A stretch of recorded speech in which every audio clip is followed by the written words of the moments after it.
Good morning all of you. आज हम पढ़ेंगे क्लास 7th का chapter 10 respiration in organisms of science. Class 7th NCERT book. Let's get start. तो यहाँ पे एक बार जो है वो जो है वो अपनी ग्रैंड पेरेंट्स का बहुत ज़्यादा इंतज़ार कर रहा था, क्योंकि वो 1 साल बाद घर पर आ रहे थे। तो वो बहुत ज़्यादा जल्दी में था, रियल हरी में था। उसको जाना था, रिसीव करना था अपने ग्रैंड पेरेंट्स को, और रिसीव करने के चक्कर में उसने बहुत तेज़ भाग दौड़ की, बहुत तेज़ भागा। वो फ्यू मिनट्स में पहुंच गया, मतलब थोड़े ही मिनट्स में वहाँ पे पहुंच गया। वो बहुत तेज़ तेज़ भागने में हाँफते ना, वो हाँफ रहा था, ठीक है। और जो ग्रैंड मदर है उसकी, उन्होंने पूछा कि तुम इतना तेज़ तेज़ क्यों ब्रीथिंग कर रहे हो, मतलब बहुत तेज़ हाँफ क्यों रहे हो।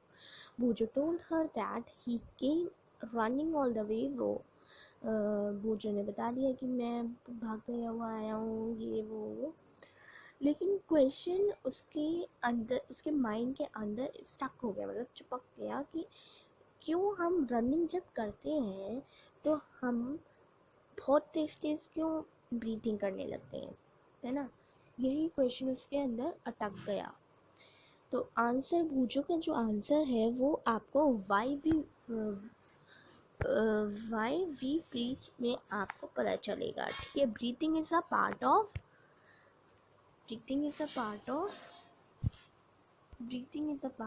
respiration. This can be asked that which is the part of respiration? Breathing. And we are all going to see that respiration क्या होता है। सारी चीज़ें हम लोग अभी देखेंगे जाके। Why do we respire? हम लोग रेस्पायर क्यों करते हैं? तो वाई डू वी रेस्पायर? तो रेस्पायर का मतलब होता है टू ब्रीथ, ब्रीथ लेना, ठीक है, to breathe. In chapter 2, you learned that all organisms are made of small microscopic units called cells। आप लोगों ने क्लास चैप्टर 2 में, sorry,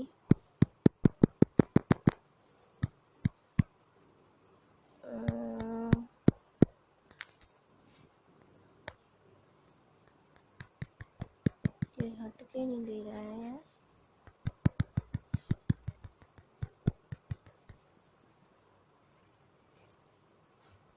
oh sorry.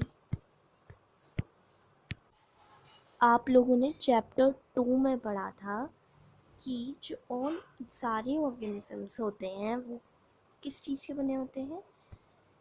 Are made up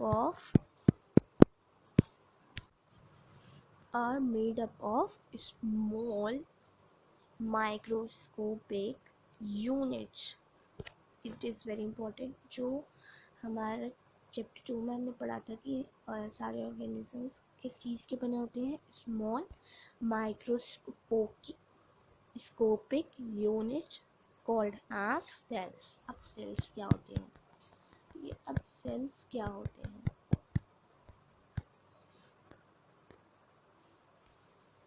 A cell is the smallest structural and functional unit of organism। Cell जो है एक smallest structure है, एक function है, जिसके थ्रू हमारा जो भी ऑर्गेनिज्म है वो तब चलता है। Each cell of an organism performs certain functions. हर एक सेल जो होता है वो परफॉर्म करता है बहुत सारे फंक्शंस। एक सेल बहुत सारे फंक्शंस कंटेन करता है, such as nutrition, transport, excretion and reproduction. ये सब ही हम लोगों ने पहले के चैप्टर में पढ़ रखे हैं, ये सब क्या होते हैं। To perform these functions the cell needs energy. जो ये फंक्शन को परफॉर्म करने के लिए जो सेल्स हैं उनको एनर्जी चाहिए होती है। Even when we are eating, sleeping और रीडिंग वी रिक्वायर एनर्जी। जब हम लोग सो रहे होते हैं, खा रहे होते हैं, पढ़ रहे होते हैं, तब भी हमको क्या चाहिए होती है? एनर्जी चाहिए होती है. We need energy for what? For sleeping, for breathing, for eating, for everything. But where does this energy come from? Energy कहाँ से आई है? एनर्जी कहाँ से आई है? यहाँ पे ये क्वेश्चन अराइज हुआ. Can we say why your parents insist that you should eat regularly? तुम बता सकते हो कि तुम्हारे पेरेंट्स ऐसा क्यों कहते हैं तुम्हें रेगुलरली खाना खाना चाहिए? The food has stored energy. क्योंकि खाने में क्या है, एनर्जी होती है बहुत ज़्यादा, which is released during respiration. ये कब रिलीज होती है? जब रेस्पिरेशन का प्रोसेस हो रहा होता है. ठीक है. The food has stored which is released during respiration. Respiration के होती है, रेस्पिरेशन की वजह से जब रेस्पिरेशन होता है आपका, तो फूड जो है आपकी जो स्टोर होता है वो रिलीज हो जाता है.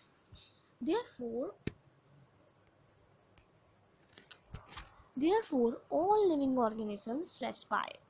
जो all living organisms मतलब सारे living organisms means plants, animals, humans, all.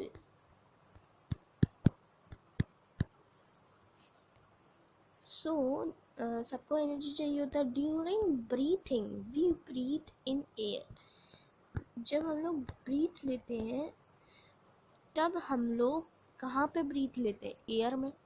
You know that air contains oxygen.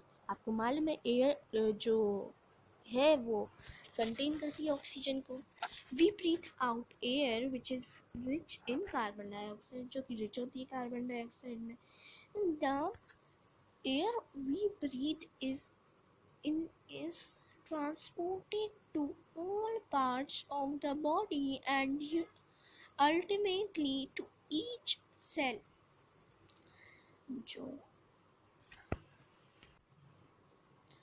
जो एयर हम लोग ब्रीथ करते हैं, ये सब थोड़ा सा नीचे जाते हैं. In cells oxygen in the air has in the break down of food. Cells में क्या होता है, जो फूड होता है उसका ब्रेक डाउन होता है. ठीक है. उसका ब्रेक डाउन होता है. The process of breakdown of food in the cell with the release of energy is called cellular respiration.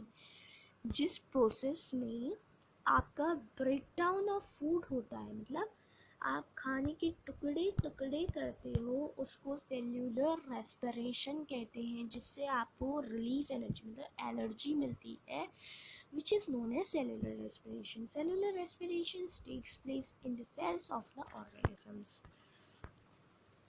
In the cell, the food glucose is broken down into carbon dioxide and water using oxygen. जो cell होता है उसमें क्या होता है, जो food होता है, ग्लूकोज होता है, वो छोटे छोटे पार्ट्स में डिवाइड हो जाता है जब हम वाटर को लेते हैं. When breakdown of glucose occurs with the use of oxygen. जब ब्रेकडाउन हम ग्लूकोज का ब्रेकडाउन करते हैं और उसके लिए आपको ऑक्सीजन की ज़रूरत होती है, तो आप उसको क्या कहते हैं? Aerobic respiration. क्या कहते हैं आप लोग उसको? Aerobic respiration. Food can also be broken without using oxygen. जो फूड है, खाना है, वो तोड़ा जा सकता है विदाउट यूजिंग ऑक्सीजन, बिना ऑक्सीजन के लिए. दिस इज कॉल्ड, ये क्या कहलाती है? एनाएरोबिक रेस्पिरेशन. एनाएरोबिक रेस्पिरेशन कहलाती है ये, जो विदाउट यूजिंग ऑक्सीजन होते हैं. वो कहलाते हैं breakdown of food releases energy, glucose arrow with the use of oxygen, carbon dioxide plus water plus energy. You should know that there are some organisms such as the yeast that can survive in the absence of the air. They are called anaerobes. They get energy through anaerobic, जो respiration हमने अभी पढ़ा उससे इनको energy मिलती है। In the absence of oxygen, glucose break down into alcohol and carbon dioxide as given below. Yeast are single celled organism. yeast जो होते हैं सिंगल सेल्ड organisms होते हैं. They respire anaerobically. During this process yield alcohol. इस process में क्या होता है, अल्कोहल रिलीज होता है. They are therefore used to make wine and beer. ये वाइन और बियर बनाने के लिए यूज किया जाता है. Our muscle cells can also respire anaerobically but only for a short time. हमारे मसल सेल्स जो होते हैं वो भी जो है ब्रीथ ले सकते हैं. We are not going to read this part. We are going to read this part. आप लोगों ने कभी सोचा है कि आपके मसल क्रैम्प्स क्यों निकल आते हैं after heavy exercises? Heavy exercises करने के बाद आपके जो क्रैम्प्स हैं वो क्यों निकल आते हैं? क्योंकि जो क्रैम्प्स हैं वो हमारे मसल में ऑकर होते हैं, मसल सेल्स में ऑकर होके रिस्पायर करते हैं, मतलब ब्रीथ करते हैं एरोबिकली. ठीक है. The partial breakdown of glucose produce lactic acid. The accumulation of lactic acid causes muscle cramps. यही muscle cramps बनाते हैं. We get relief from cramps after a hot water bath or a massage. Can you guess why it is so? जब हम relief मतलब cramps से हमें relief मिल जाता है तो हम लोग हॉट वाटर में नहा के जब आते हैं तब हमें मसाज लेके आते हैं तो हम रिलीफ, हमारे क्रैम्प्स जो है रिलीफ क्यों चाहते हैं. हॉट वाटर बाथ और massage improve circulation of blood. As a result the supply of oxygen to the muscle cells increases. ठीक है. सप्लायर बढ़ता जाता है उसमें मसल सेल्स में ब्लड का. इस वजह से the increase in the supply of oxygen results in the complete breakdown of lactic acid into carbon dioxide. And what? Activity 10.1. Do this activity under the supervision of your teacher. Close your nostrils. अपने nostrils को close करना है like this. ठीक है. फिर आपको what did you feel after some time? How long were you able to keep both of them closed? Note down the time of each. वही है. So now you know that you cannot survive for long time without breathing. Breathing means taking in air which rich in oxygen and giving out air rich in carbon dioxide with the help of respiratory organs. The taking in of air rich in oxygen into the body is called inhalation. जब हम air को लेते हैं अंदर oxygen वैसे तो body जो है उसको क्या कहते हैं, इनहेलेशन कहते हैं. And giving out of rich in carbon dioxide is known as exhalation.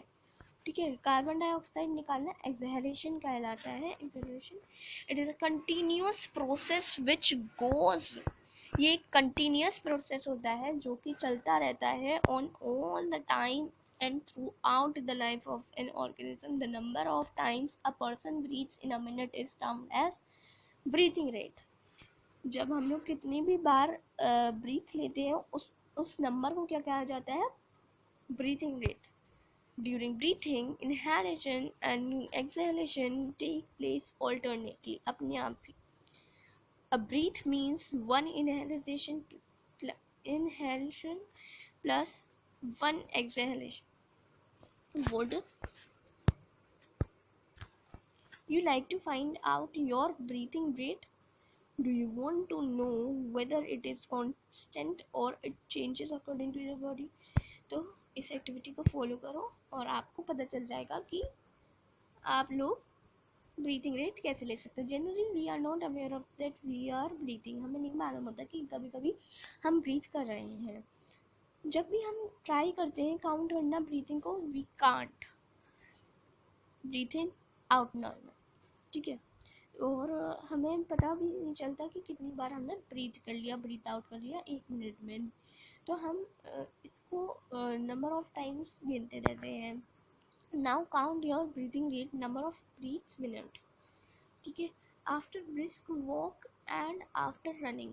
जब आप भाग रहे हो तब गिनना अपने उंगलियों से. Record your breathing rate as soon as you finish and also after complete rest. Tabulate your findings and compare your breathing rates under different conditions with those of your classmates. ठीक है. जो भी आपने किया उसके थ्रू रनिंग किया. Running के बाद आप लोग को अपना ब्रीथिंग रेट देखना है तो फिर आप लोग फिर ये करने बैठ जाना. फिर आप लोग जब रेस्ट ले रहे हो तब भी ये करना. तो आप लोग काउंट करना कि कितना ज़्यादा हमें रनिंग में आता है, कितना कम हमें रेस्ट करने में आता है.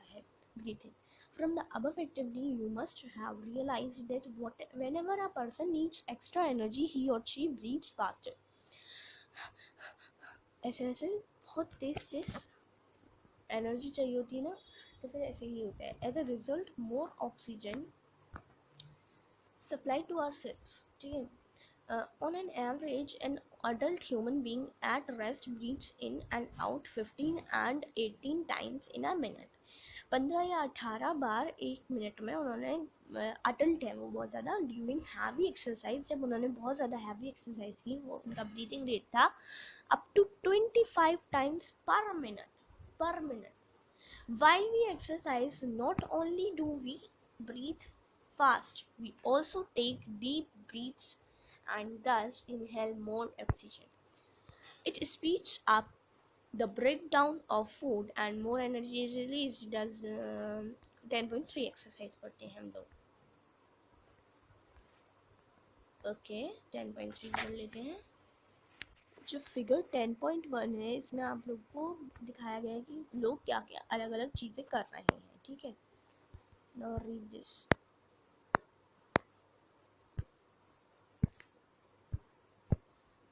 कैन यू से इन विच activity the rate of breathing will be slowest and in which it will be the fastest? Assign numbers to the pictures in order to learn.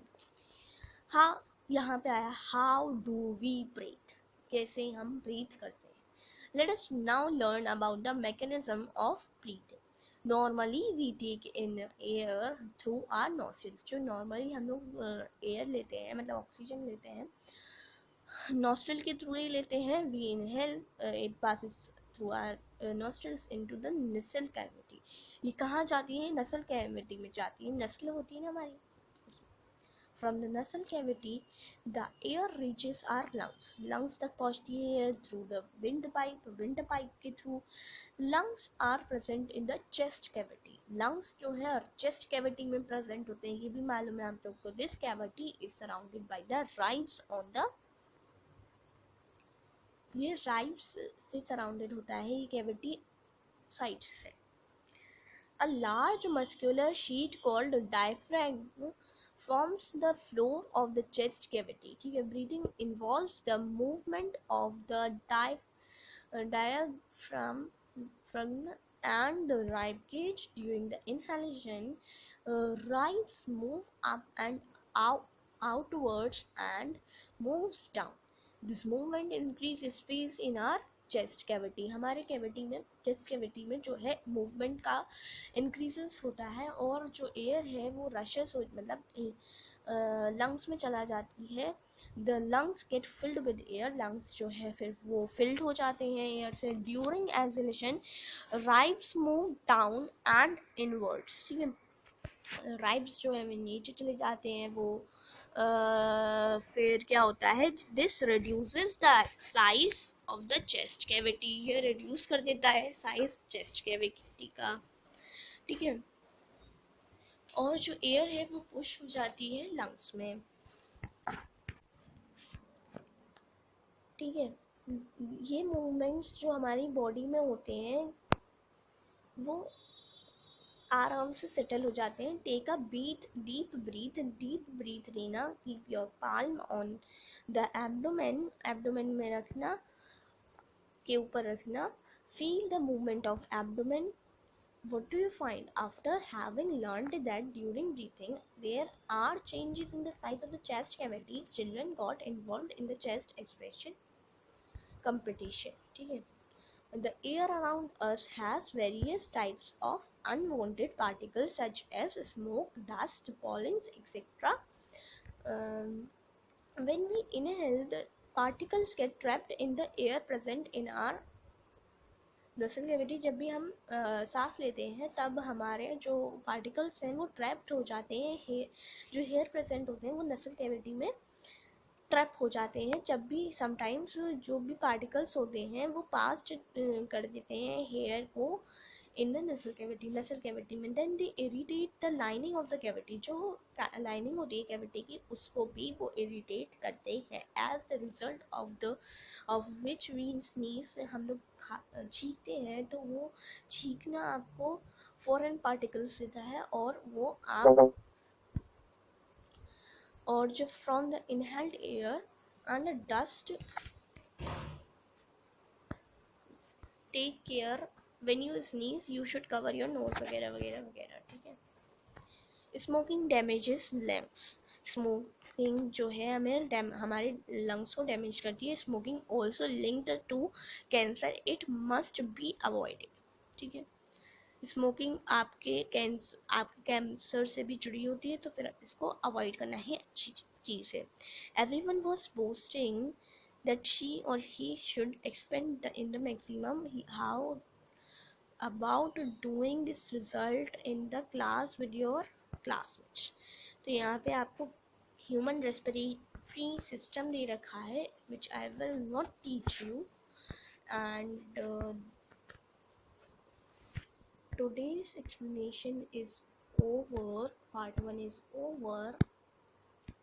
So like, share, subscribe, till then